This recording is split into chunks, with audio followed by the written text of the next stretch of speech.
The fascination surrounding Kylie Jenner, Timothée Chalamet, and Lord Leon is not rooted in any confirmed conflict or betrayal. It is rooted in hierarchy, history, and insecurity narratives that the public instinctively applies when three very different forms of cultural capital collide. This story persists not because of evidence, but because it satisfies a psychological expectation about who should feel threatened and why. Kylie Jenner exists as one of the most documented women of her generation. Her identity was never formed privately, it was engineered in public. From childhood, her value was tied to visibility, desirability, and brand alignment. Her success with Kylie Cosmetics did not remove her from that system. It cemented her as one of its most profitable outcomes. Even her romantic history has been treated as a product line, with timelines, aesthetics, and eras attached to the men she dates. In that ecosystem, relationships are not just emotional bonds, they are reputational assets that either strengthen or destabilize the brand. Timothée Chalamet represents the opposite cultural currency. His value does not come from accessibility, but from distance. He is not overexposed, he is selectively visible. His prestige is rooted in critical acclaim, artistic lineage, and the illusion of depth.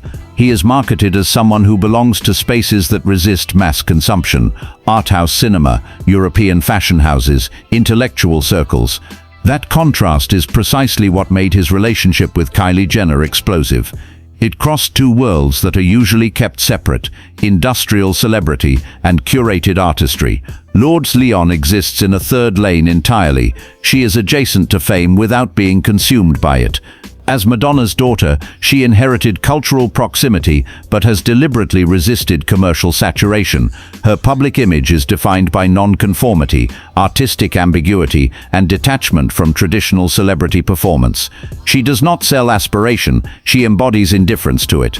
That difference matters because it places her outside the metrics Kylie Jenner has been conditioned to compete within.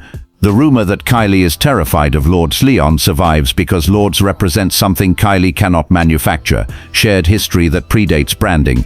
Lords and Timothée met before he was globally adored, before red carpets and press tours, before the expectations of image management.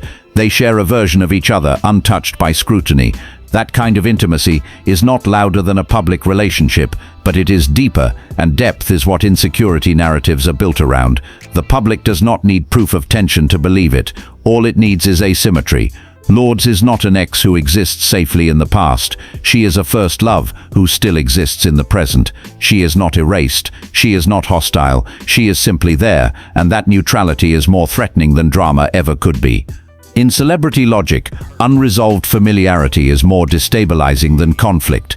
This is why the story resurfaces every time Timothée skips a Kardashian event, avoids a public gesture, or withholds commentary. Silence is interpreted as intention, absence is framed as rejection. When he missed Kris Jenner's milestone birthday, it was not treated as scheduling, it was treated as symbolism. The assumption was immediate: distance equals fracture. That logic does not emerge from facts, it emerges from expectation. People expect a man from Timothée's cultural lane to eventually recoil from the Kardashian ecosystem, and every neutral action is interpreted as confirmation. The Oscars moment amplified this narrative precisely because it was subtle.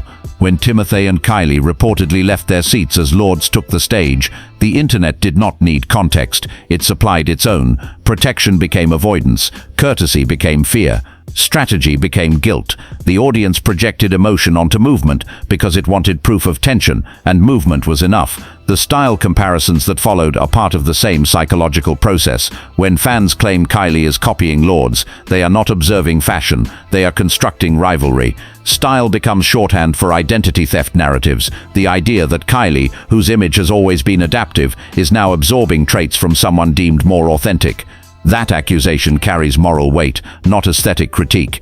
It implies insecurity without ever needing confirmation. What is consistently ignored in these narratives is the most concrete evidence available: behavior.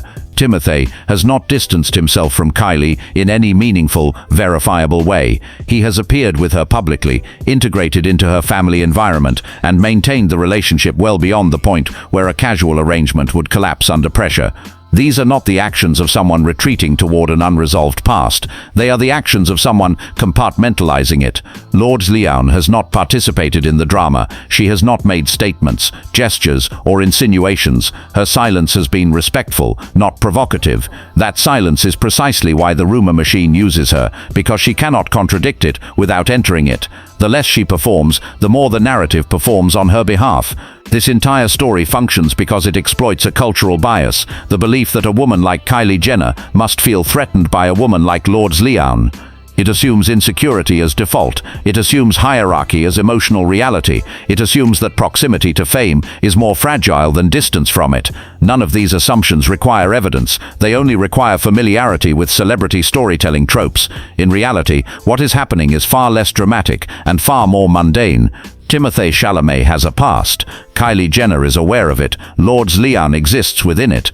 The public, however, cannot tolerate equilibrium. It needs tension to justify attention, and so it invents fear where there is likely none, because fear is the only emotion that sustains engagement without confirmation.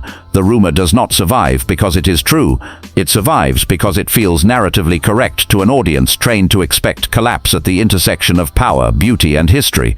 The idea that these three individuals could coexist without implosion is less interesting than the idea that someone must be silently unraveling, and until one of them disrupts that illusion by breaking character, speaking too clearly, or refusing the roles assigned to them, the speculation will continue, not as fact, not as evidence, but as a story people want to be true.